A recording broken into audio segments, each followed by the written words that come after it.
Guys, in this section we are going to deploy our completed project.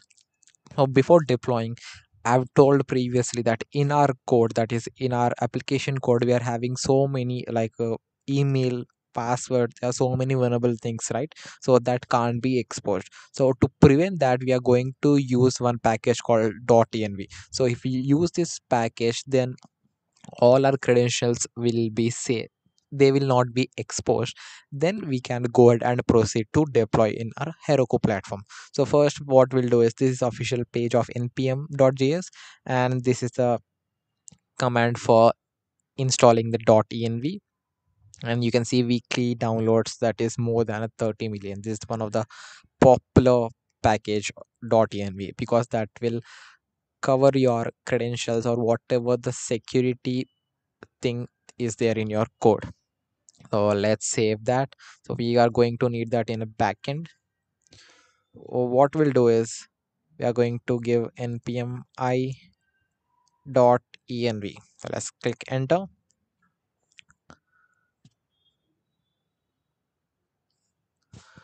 Yeah, it's installing, and installation is done. Let's just run our server also. If there's any error, we will be getting no to that. First we'll be minimizing and closing all the files. So in that way we'll be having a clear confusion. So close all. Yeah, then we got this .env file right here. So we can have our all the secret credentials or whatever the important which we don't want to be exposed, we can save here. So let's see, where are our details? No, in author out we are having nothing. In auth controller, let's see from the start, we are having anything. No, nothing in register. In login also, okay, in login we're having this secret key. So this can't be exposed. This we need to protect it. So we'll having this secret key. So what I'll do here is JWT key. So all the variables will be stored in .env file, and all the variables will be called here with the process.env. So I'll tell you how we can import these variables into this, and that can't be shown in our code.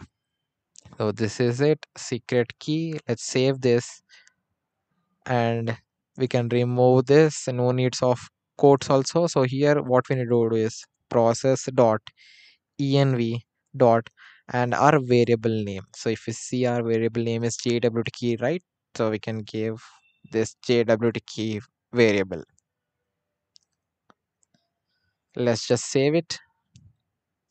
And while saving the dot, while doing any kind of edits and saving the .env file, we need to restart our server.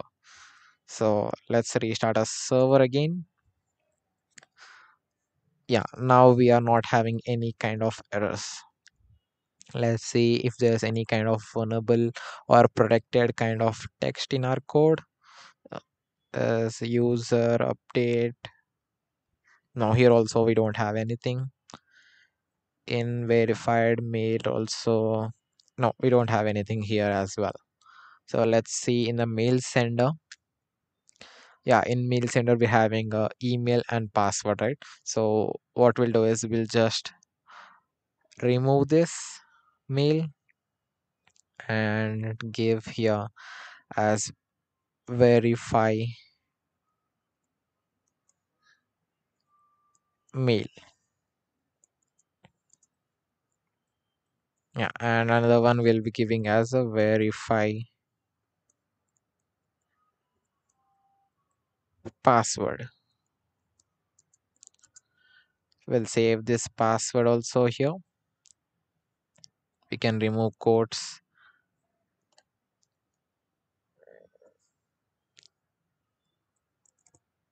Our password will be stored here. So I've told, right, how to import, simply with the help of process dot env dot the variable name. So verify pass, we'll just give pass. What is that we've stored? Yeah, we'll just give pass. Another one is verify mail,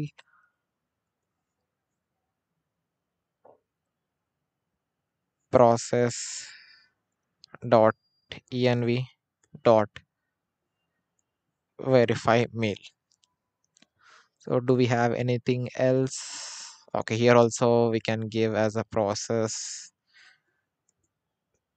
dot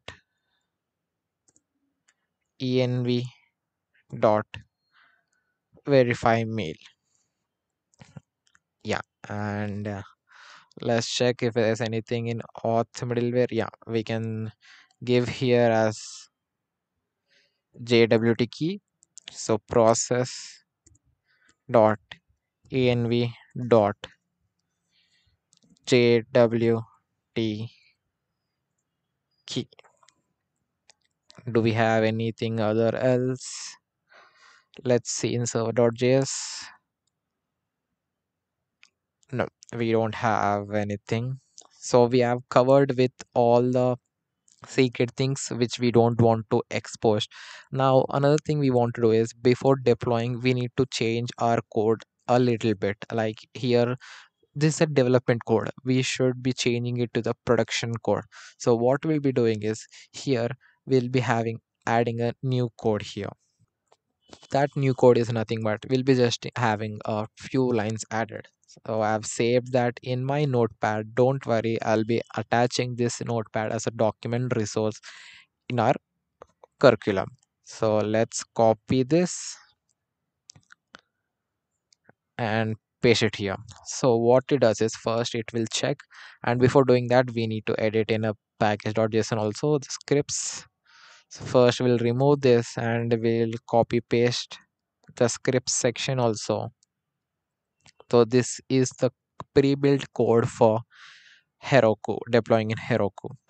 So if you check here, we have a npm post build node once over all this. So that means whenever the Heroku gets like these files are uploaded into Heroku, it will first install all the npm. It will run the node server.js just like we do here, and it will run all our clients also backend both of it will run. And here we've told that the node env will be the production. So if it is a production, then it will run all these things here. Let's save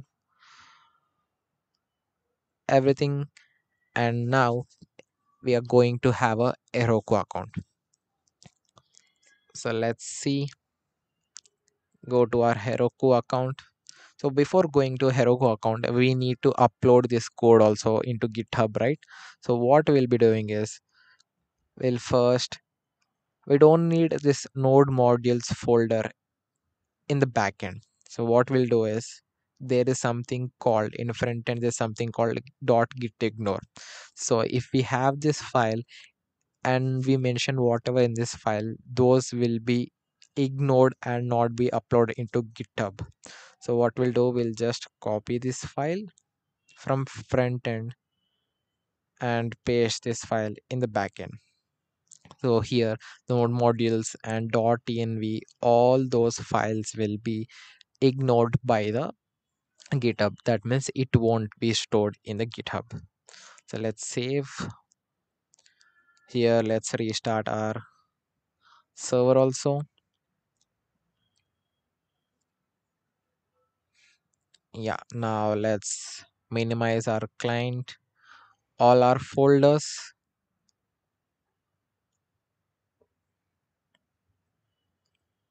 Yeah, now what we are going to do is, first we are going to create a GitHub repo. So let's open our GitHub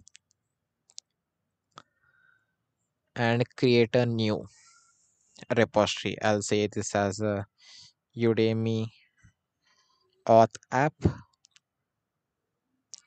So I'll do this as a public only, create repository. And what I need to do is I need to give these commands in the console.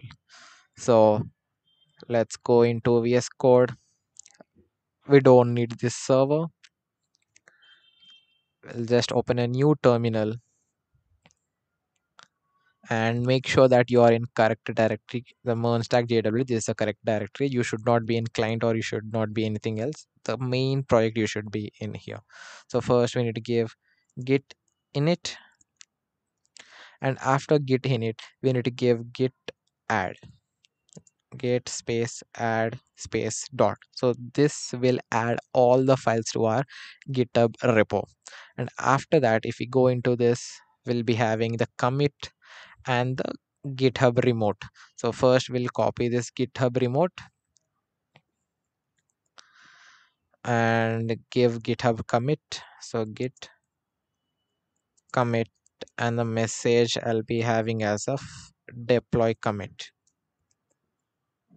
deploy commit. So once the file has been added, those will be committed to the GitHub.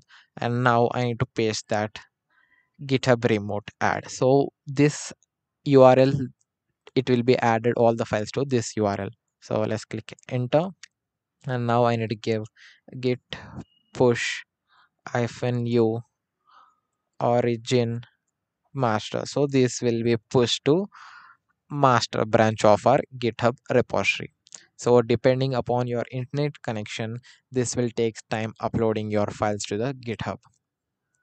So let's see. Let's refresh this page also. Yeah, now if you can see, all our files has been uploaded to the GitHub. So in the next video, we'll see how to deploy in Heroku platform, because we just don't need anything else. We'll just need to connect our GitHub to our Heroku platform and give some variable names. So I'll discuss that in our next video.